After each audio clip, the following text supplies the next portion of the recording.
Hello YouTube, this is Quinntopia. I'm back for another video. And in today's video, we're going to go through the plan, the big plan for this layout. I'm going to review some things that I have covered before on my blog, but I hope that nonetheless you will enjoy it. So principally the layout is divided into, in terms of structures and buildings in the urban environment, three areas: the residential, the commercial, and the industrial district. So let's actually take a look at each of these districts and I'll explain to you what makes each of them special or different from the others. Why do I have three districts? The first district we'll start with is the residential district, and there's not really a lot to look at here yet because there's no buildings. It's just pink styrofoam. But the one thing that is interesting about this is it does completely cover one end of the curves on one end of the layout. And this is a big plywood and styrofoam section that comes off and goes back. And I've put in cabling so that I can quickly attach all of the electrical to light all the houses that will eventually be attached to this residential area. And the idea is it's going to be sort of an elevated hillside area that the houses will be on, and there'll be streets and everything, and grass and trees and all that fun stuff. Near the residential area, and probably separated by some relatively large apartment complexes and so forth, is the commercial district. And this is the area you've seen pretty prominently in any of the videos I've made so far of this new layout. And because it's the commercial district, you wouldn't be surprised to see that this is where the big office towers are. And it's also where the metro station, Latveria, is located. And it's pretty much wired up, and I've got most of the major structures installed. I may reposition some later on. On the other end of the commercial district, and on the opposite end of where the residential district is the industrial district. And it's going to eventually be built out with, older, maybe a little more rundown. You know, there's some areas here you don't want to be around at night. I also wanted to talk a little bit about some of my techniques and solutions to create this city. First of all, what I'll call the sidewalks, but really sidewalks really define the streets. But the sidewalks were created with, I struggled for a long time to find the right material for sidewalks, and I ultimately ended up with thin pieces of cardstock. I spray painted them with a gray sort of sidewalk color, put lines on them to make it look like real streets, and weathered them up, and then clear coated them again when I was all done.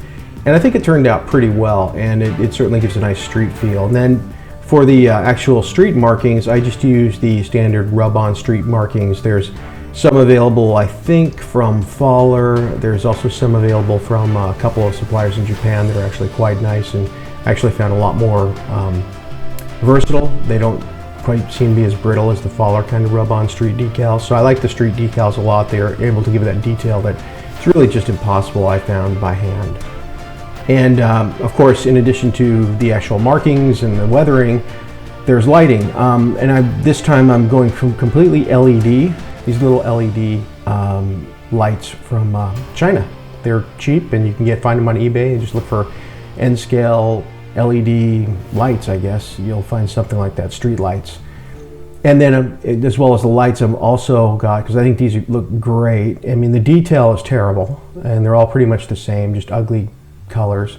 But I think intermixed with some of the nicer, more expensive N-scale vehicles from other makers, you won't notice it as much, and it'll actually have a nice effect. And I'm just really impressed by the fact that you got, nice little headlights, nice little brake lights. It really gives another dimension to the streetscapes around the buildings. What I haven't figured out yet, and I know at some point I'm gonna have to come up with a plan for it, is the actual traffic lights themselves, and that'll be something in the future I'll figure out. I also want to talk about the metro station. You've seen it in a couple of videos here on YouTube. If you haven't seen my blog, it'll be new to you. This was actually a kit bash. It took me about a year to build. Now, my level of time I have to my hobbies in the past few years has been pretty limited, so a year in 2016 is like 2 months back in 2009 when I was doing this. But anyway, it's a kit bash of a Walthers power station kit, I believe, and it took about a year to put together, and I actually completed it about this time last year, January of 2017 or so. And of course got the elevated running with the metro. And so that's the metro station, and it's called Latveria. And if anybody listening to this actually understands the reference to Latveria, you you win a prize. Of course, there is no prize, but I'd be interested to see if anybody actually gets that trivia fact.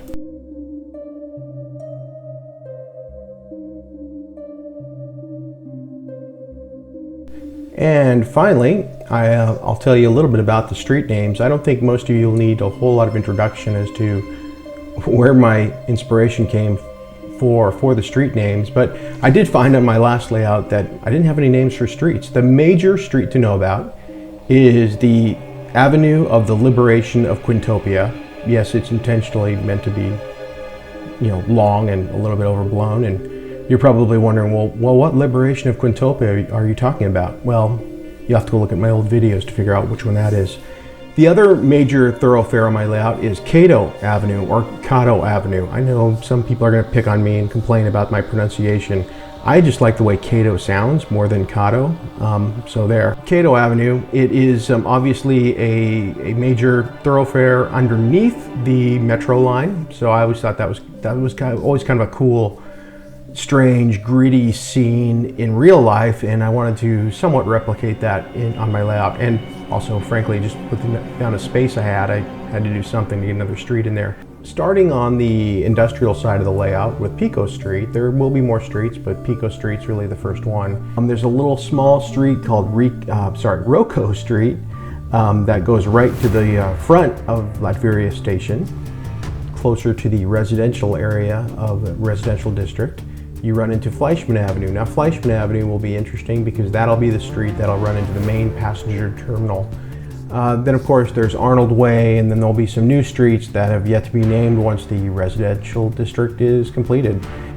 I think that covers all the streets. I probably missed something trying to think about all these names and places and getting the right photos with my audio. Thanks for watching. Check out my blog if you want to see more information on the streets and see the map and so forth. And hope to have a real layout update video soon. Thanks for watching.